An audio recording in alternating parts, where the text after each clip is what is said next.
what about you? Hit the wee button wherever they are. It's time for... Oh yes, time for Wanker of the Week. The man in question this week is the man who put pug in the pugilist and dim in the diminutive cage fighter. The one, and thank God, the only Conor McGregor.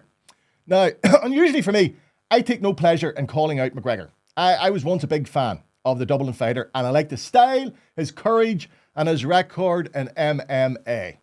Unfortunately, McGregor, like many ex-fighters, is finding it impossible to adapt to losing fame and has been accused of stoking hate with a tirade of social media outbursts about migration in Ireland.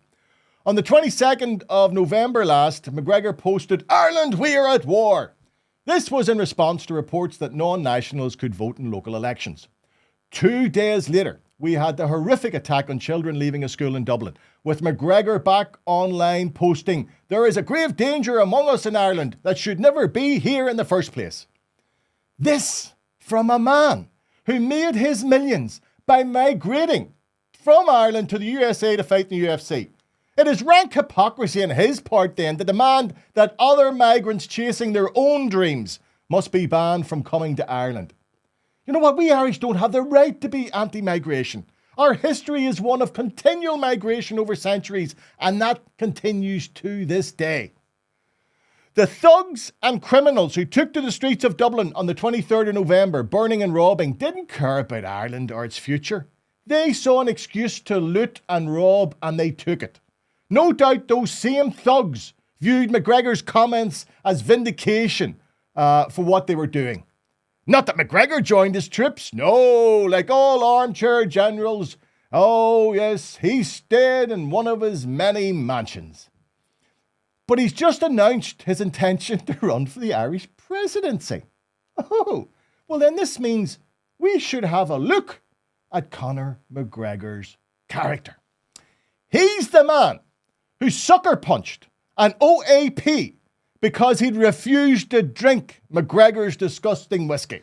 The problem started when the guy opted out. Conor placed a cup in front of him not once but twice, and he still refused. Immediately after the elderly man is handed a glass by McGregor, he moved it away from him toward the front of the bar, not wanting to partake. McGregor appears to be insulted and gets in the man's face, prompting two other men to try to calm McGregor down. He's the man who attacked an opponent's bus, breaking the windows and injuring the eyes of some of those inside the van.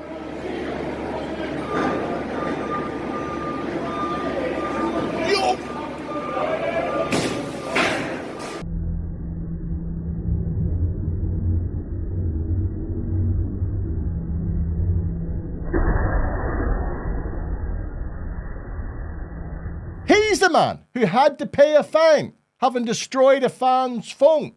That fan's crime? Wanting to take a picture of McGregor.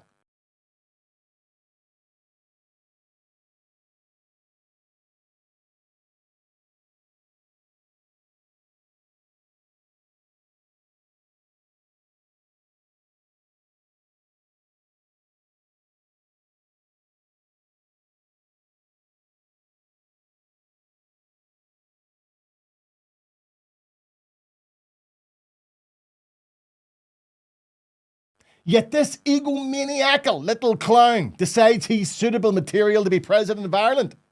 In reality, he's a fat little man in expensive suits, desperate to remain in the public eye by dabbling in populist politics, appealing to the lowest section of Irish society.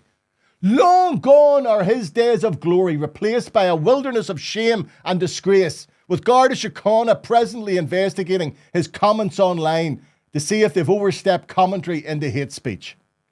But if you had any doubt about McGregor's suitability for public office, then an online spat he's had in the last week with a man from Northern Ireland who happens to have autism, well, that should dispel any remaining doubts.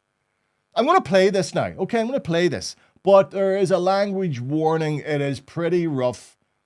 Then again, this is the man who wants to be the next president of Ireland. was right about the orange order. Wow, look at you, you little freak. Putting your fucking little ugly red boiled nose in from across the border. Stay out of our politics. It's nothing got to do with you. And, you know, I respond back to you and then you start pulling out a medical sheet. Oh, I've got this is wrong with me. That's wrong with me. You know what I mean? You're fucking coming at me, attacking me. And then you're a little orange cunt from across the border. Fuck off me. You know what I'm saying? Piss off. I realise McGregor is probably too dim to understand this, but so maybe somebody close to him could explain that his bout of verbal diarrhea managed to offend both nationalists in Northern Ireland who don't recognise a border and believe themselves to be Irish, and unionists who will rightly see his verbal abuse as unfettered sectarianism. I can think of only one way to bring this posturing little prick back to reality. I think it's time he had another run around the octagon with a wee man from Dagestan called Khabib.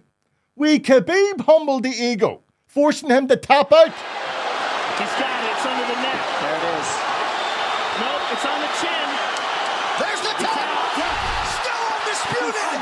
Khabib Nurmagomedov has finished. Something McGregor would be advised to do regarding Irish politics. Tap out, you dick. You poisoned leprechaun, before you humiliate yourself even more.